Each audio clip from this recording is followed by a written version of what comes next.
Man, oh man, it looks like Stephanie White and the Indiana Fever front office and all that coaching staff are under tremendous heat. They are under fire right now from Fox News, USA Today. I mean, you name it, CBS, Yahoo, ESPN. Stephanie White just grabbed Caitlin Clark's arm on the sideline and Clark yanked it away like she'd been burned. That moment, caught on camera during a timeout, is now all over Fox News, USA Today, CBS, Yahoo, and ESPN. And Caitlin Clark fans aren't just angry anymore. They're calling for a formal investigation into the Indiana Fever coaching staff for what they're calling repeated abuse of the league's biggest star. This isn't one bad night, this is a pattern.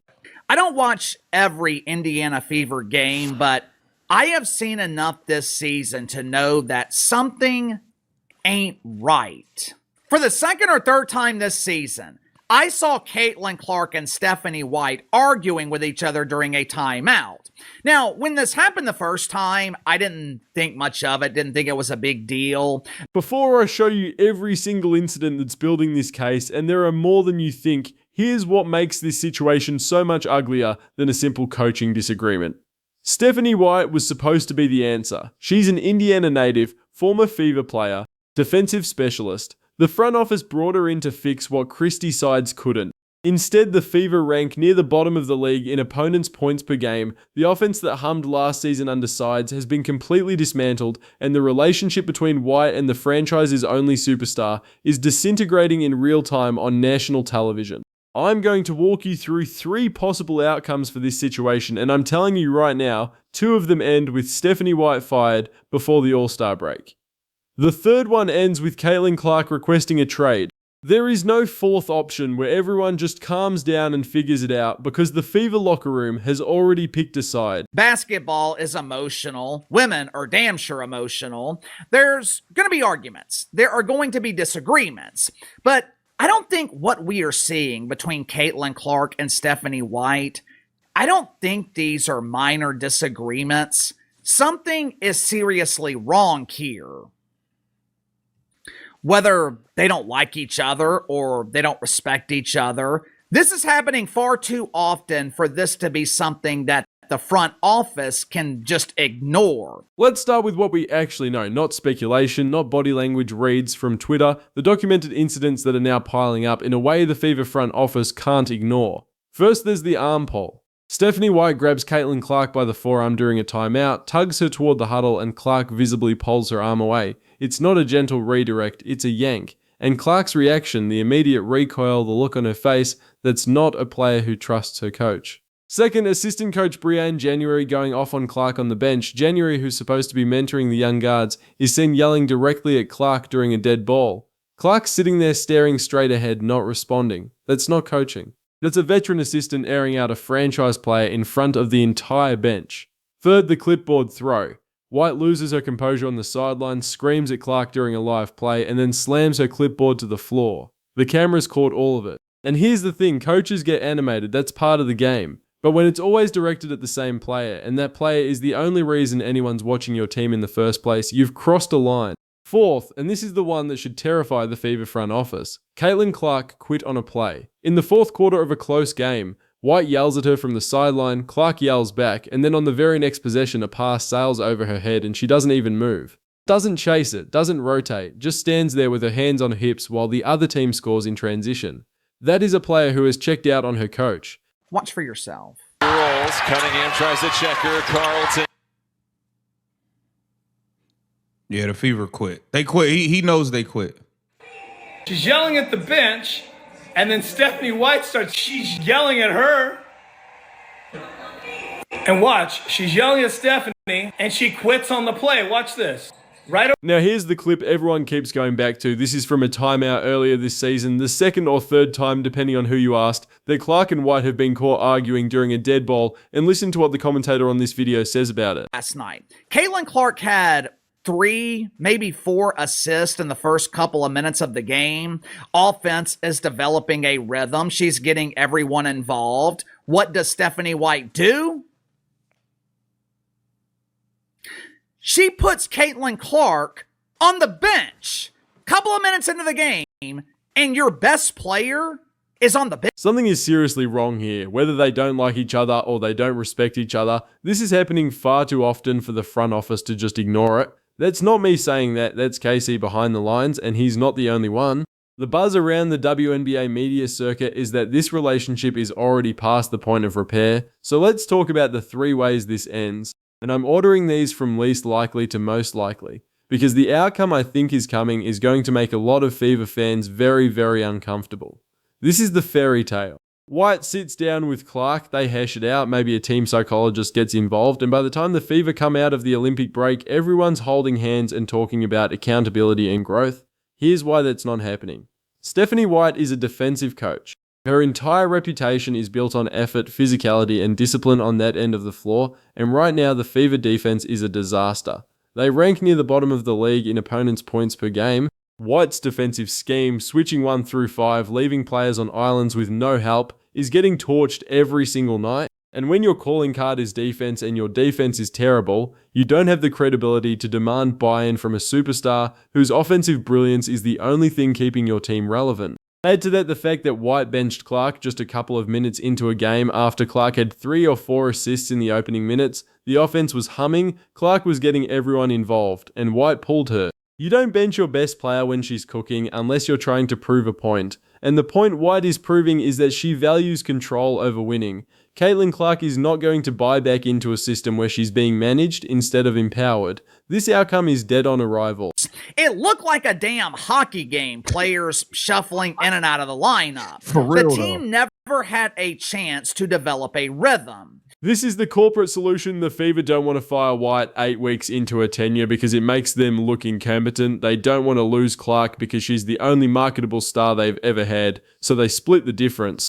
Maybe they promote an assistant to co-head coach, maybe they hire a veteran consultant to smooth things over, maybe they just tell both sides to grow up and figure it out. Here's the problem with that, Caitlin Clark already knows she has all the leverage. She's the face of the WNBA.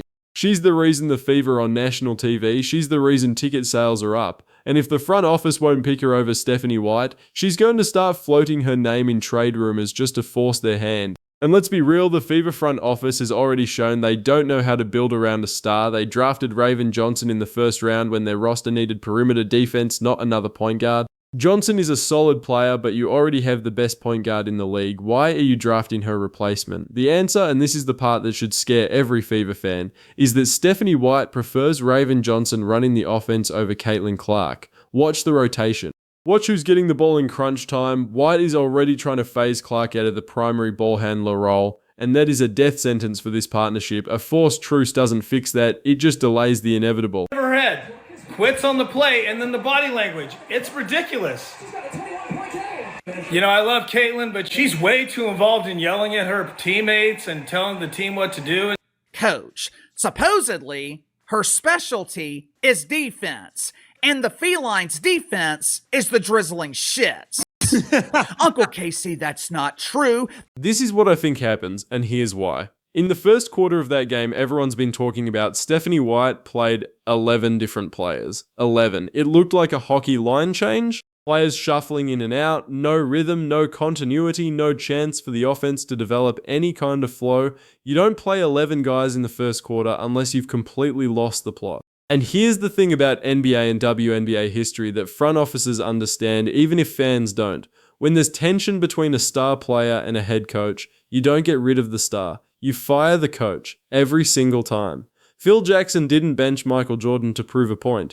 Greg Popovich didn't yank Tim Duncan after 3 minutes to assert control. You ride your star, you build around your star, and if the coach can't figure out how to make that work, you find a new coach. The Fever have already seen what happens when you mishandle a generational talent. They watched the Lynx build a dynasty. They watched the Storm win titles. They watched the Aces dominate, and every single one of those teams did it by empowering their best player, not fighting them. Stephanie White is coaching like she's trying to prove she's in charge. Caitlin Clark is playing like she's already planning her exit. And the front office is watching their franchise player, the player who single-handedly made the Fever relevant again, quit on plays in the fourth quarter because she doesn't trust the woman calling the shots. That is not sustainable, and it's not going to last. Man, oh man, it looks like Stephanie White and the Indiana Fever front office and all that coaching staff are under tremendous heat. They are under fire right now from Fox News, USA Today. I mean, you name it, CBS, Yahoo, ESPN. Remember what we heard earlier? This is happening far too often for the front office to ignore. The locker room is buzzing, the media is circling, Fox News, USA Today, CBS, Yahoo, ESPN, everyone is covering this now. And when the national media starts using the word abuse in the same sentence as your franchise player's name, you don't get to slow play the decision anymore. Here's my prediction, and I'm putting my name on it. Stephanie White will be fired before the Olympic break. The Fever will bring in an interim coach, probably someone already on staff who has a good relationship with Clark, and they'll spend the second half of the season auditioning candidates who can actually maximize what they have.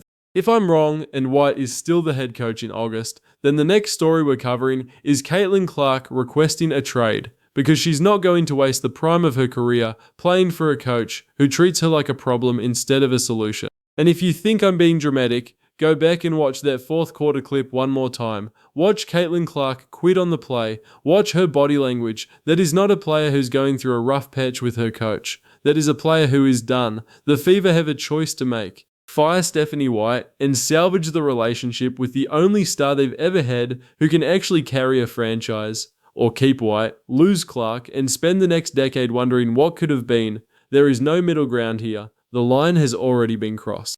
I don't watch every Indiana Fever game, but I have seen enough this season to know that something ain't right. For the second or third time this season, I saw Caitlin Clark and Stephanie White arguing with each other during a timeout. Now, when this happened the first time, I didn't think much of it, didn't think it was a big deal. Now, we didn't even get into the Raven Johnson draft decision and what that says about the front office's long-term plan for this roster. That's the next video. If you think this situation is bad now, wait until you see the contract and cap implications of what the Fever are actually building. That video drops Thursday. Don't be the one in the comments who missed it. Basketball is emotional. Women are damn sure emotional. There's going to be arguments. There are going to be disagreements. But I don't think what we are seeing between Caitlin Clark and Stephanie White, I don't think these are minor disagreements. Something is seriously wrong here. Whether they don't like each other or they don't respect each other, this is happening far too often for this to be something that the front office can just ignore. Here's your assignment. Pick one. Fire Stephanie White now, fire her after the Olympic break, or keep her and trade Caitlin Clark. Drop A, B, or C in the comments. No essays, no fence sitting, just the letter. I'm going with A, and I'll pin the best argument for why I'm wrong. Stay dangerous. Watch for yourself. Rolls. Cunningham tries to check her. Carlton. Yeah, the Fever quit. They quit. He knows they quit. She's yelling at the bench, and then Stephanie White she's yelling at her. And watch, she's yelling at Stephanie, and she quits on the play. Watch this. Right last night, Caitlin Clark had 3, maybe 4 assists in the first couple of minutes of the game. Offense is developing a rhythm. She's getting everyone involved. What does Stephanie White do? She puts Caitlin Clark on the bench. Couple of minutes into the game, and your best player is on the bench. It looked like a damn hockey game, players shuffling in and out of the lineup. For real, the team never had a chance to develop a rhythm. her head, quits on the play, and then the body language. It's ridiculous. You know, I love Caitlin, but she's way too involved in yelling at her teammates and telling the team what to do. Coach, supposedly, her specialty is defense, and the Felines' defense is the drizzling shits. Uncle Casey, that's not true.